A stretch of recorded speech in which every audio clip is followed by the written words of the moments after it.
Hello everyone. आज हम सामाजिक विज्ञान की 10th वर्कशीट करने जा रहे हैं जिसका नाम है संघवाद। संघवाद एक विचारधारा है जो कि हमारे संघीय शासन प्रणाली से ली गई है। संघीय शासन प्रणाली एक वैसी प्रणाली है जिसमें सत्ता का बंटवारा होता है, यानी शक्तियों का बंटवारा होता है। जैसे यहाँ पे आप देख सकते हो, यहाँ पे शक्ति या सत्ता या जो भी है उसका बंटवारा होता है, उसको हम संघीय व्यवस्था के रूप में लेते हैं। इसमें क्या होता है, सरकार की जितनी भी शक्तियाँ होती हैं वो ऊपर नीचे 2 से 3 तरीकों में बटी हुई होती हैं, यानी विभाजित होती हैं। इसमें मुख्यतः केंद्रीय और प्रशासनिक, केंद्रीय मतलब हमारा सेंट्रल और प्रादेशिक सरकारें मतलब हमारी राज्य सरकारों के बीच जो शक्ति और कार्य होते हैं उसका बंटवारा होता है, जिससे हम अपने देश को चलाते हैं। अब इसको समझाने के लिए मैं आपको सबसे पहले भारत के बारे में बताती हूँ। अगर हम भारत की बात करें तो भारत में सत्ता का या सरकारों का विभाजन जो है वो 3 स्तर पे होता है। पहले ये 3 स्तर पे नहीं होता था। जब से हमारा भारत आज़ाद हुआ 1950 के बाद से लेके 1979 तक 1989 तक ये 2 स्तरों पे था। लेकिन 1989 के बाद हमारे भारत में थोड़ी कुछ चीज़ें महसूस की गई, जिसमें हमने पाया कि बाद में हमारी जो पंचायती राज है उसका भी उद्भव हुआ। तो चलिए देखते हैं। पहले जो सबसे पहला जो चीज़ आती है अगर सरकार की बात करें तो वो होती है हमारी केंद्र सरकार, जिसको हम संघ सरकार भी बोलते हैं। इससे पूरे देश पे शासन किया जाता है। इसके बाद आती है हमारी राज्य सरकारें जो राज्य स्तर पर होती हैं, और उसके बाद आती हैं हमारी स्थानीय सरकारें। स्थानीय सरकारों को हम 2 भागों में डिवाइड करते हैं, क्योंकि हमारे जो राज्य हैं और राज्यों में जो स्थानीय राज्य हैं उनमें बहुत ज़्यादा जनसंख्या है, जिस तक पहुंचने के लिए हमें 2 भागों की ज़रूरत पड़ती है, जिसमें पहला होता है गांव और दूसरा होता है शहर। अब गांव को सुचारू रूप से चलाने के लिए हमने 1989 में पंचायती राज का उद्घाटन किया था, जिसमें पंचायत एक पंच होता है और बाकी उसके नेता होते हैं जो उसको हेल्प करते हैं हमारे पूरे गांव को सुचारू रूप से चलाने के लिए। अब दूसरा होता है शहर। शहर में भी 2 तरीके के शहर होते हैं। एक होती है जहाँ बड़ी जनसंख्या होती है, जहाँ 1 लाख से ज़्यादा लोग रहते हैं, वो होता है बड़ा शहर। जहाँ 1 लाख से कम लोग होते हैं उसको बोलते हैं हम छोटा शहर। तो जो छोटा शहर होता है उसमें तो होती है नगर पालिका, और जो बड़ा शहर होता है उसमें होते हैं नगर निगम। ये सारी चीज़ें ये मिलके हमारे भारत को जो चलाती हैं, इसलिए हम बोलते हैं कि भारत में संघीय व्यवस्था है और यहाँ पे 3 स्तरीय यानी त्रिस्तरीय सरकारें काम करती हैं। वैसे तो भारत में संघीय व्यवस्था, लेकिन व्यवस्था 2 तरीके की होती है। एक तो होती है संघीय व्यवस्था और एक होती है एकात्मक व्यवस्था। संघीय व्यवस्था भारत जैसे देश, जो बड़े बड़े देश होते हैं उनमें संघीय व्यवस्था की ज़रूरत पड़ती है, और जो जहाँ पे एकात्मक व्यवस्था होती है वहाँ पे ज़्यादा जनसंख्या नहीं होती है और लोगों को लगता है कि वो उसको एक ही शासन के थ्रू अपने देश को कंट्रोल में रख सकते हैं। तो अब इन दोनों में हम डिफरेंस देख लेते हैं। संघीय व्यवस्था जो होती है उसमें शासन को 2 या 2 से अधिक स्तर पर, मैंने जैसे आपको भारत के बारे में बताया, उस स्तर पे बांट दिया जाता है। जबकि एकात्मक जो व्यवस्था होती है उसमें सिर्फ एक ही शासक होता है या एक ही शासन होता है, या तो केंद्रीय शासन होगा या फिर राज्य शासन होगा, या फिर जो हमारा पंचायती शासन होगा वो जनसंख्या पे या देश की जनसंख्या पे निर्भर करता है कि वो कितनी है, उस अकॉर्डिंग वो लोग अपना शासन चलाते हैं। दूसरा होता है कि प्रांतीय सरकारें केंद्र के प्रति जवाबदेह नहीं होती। हमारी जो राज्य सरकारें हैं वो केंद्र सरकार के प्रति जवाबदेह नहीं होती, उनके ऊपर फोर्स नहीं किया जा सकता कि आप उनको जवाब दें कि ना दें।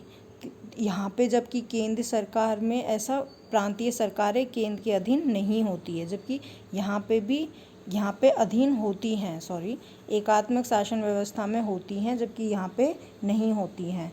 तीसरा पॉइंट है केंद्र और प्रांत के अधीन क्षेत्र अलग अलग होते हैं। इनमें जो क्षेत्र होते हैं वो अलग अलग होते हैं, जबकि केंद्र प्रांत को आदेश दे सकता है। जबकि एकात्मक जो शासन व्यवस्था होती है उसमें जो सेंटर है वो बाकी लोगों को बोल सकता है कि आपको कैसे काम करना और कैसे नहीं करना है। तो तो आपको अब समझ आ गया होगा कि संघीय शासन में हमें स्तर के ऊपर काम करना होता है, जबकि एकात्मक शासन में हमें स्तर के ऊपर काम नहीं करना होता है। अब हम पढ़ेंगे कि संघीय शासन व्यवस्था को कैसे बनाया जाता है या कैसे गठित किया जाता है। इसके 2 तरीके होते हैं। आपको सिर्फ तरीकों के बारे में जानना है, इसके बारे डिटेल में आपको नहीं जानना है। इसका एक पहला तरीका होता है कि 2 या 2 से अधिक स्वतंत्र राष्ट्रों को साथ लेकर चलना।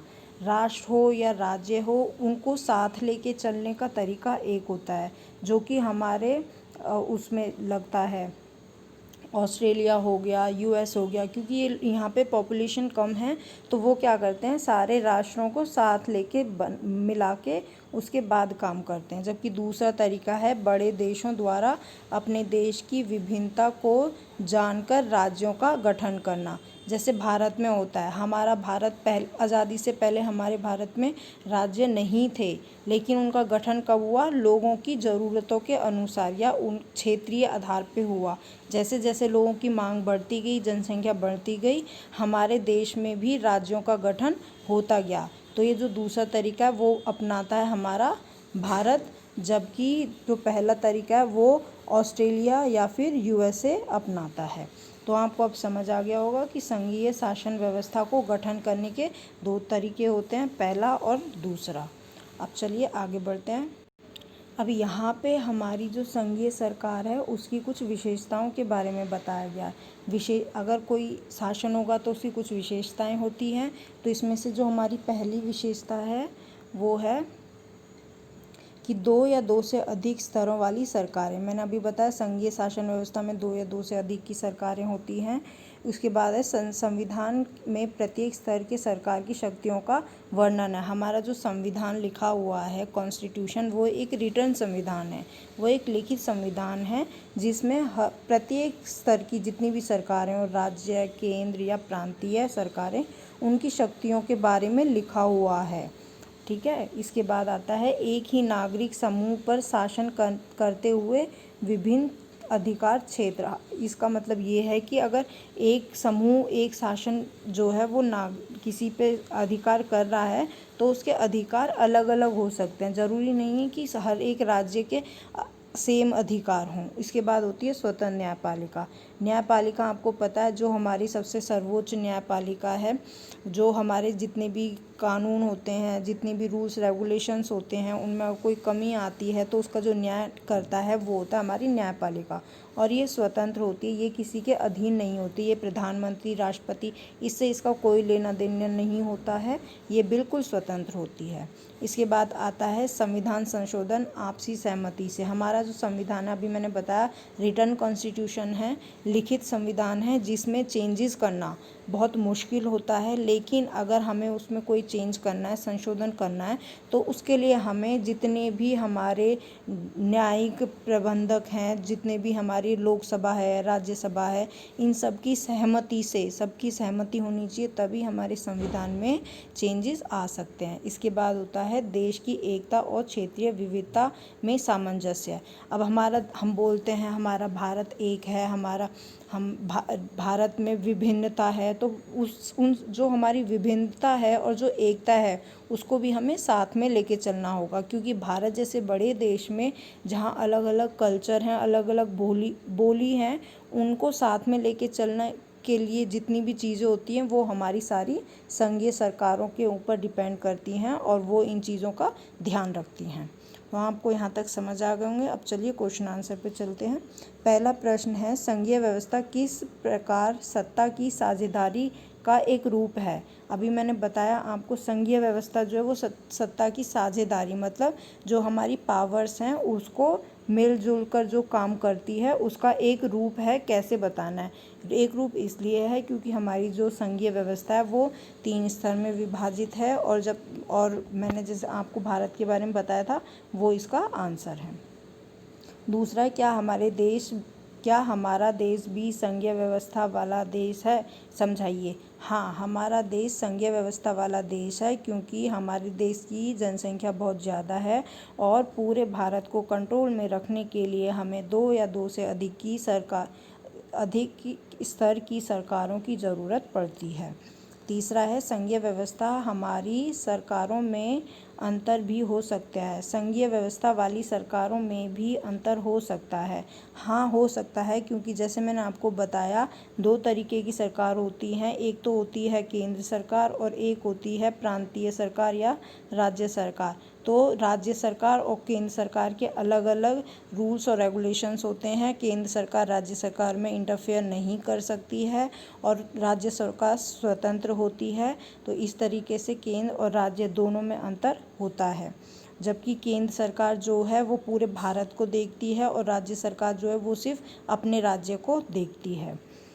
4th क्वेश्चन है संघीय व्यवस्था कैसे लोगों के जीवन को अधिक खुशहाल बनाने में कारगर होती है। देखिए, जहाँ संघीय व्यवस्था होगी वहाँ पे हम सभी लोगों को साथ लेके चल सकते हैं।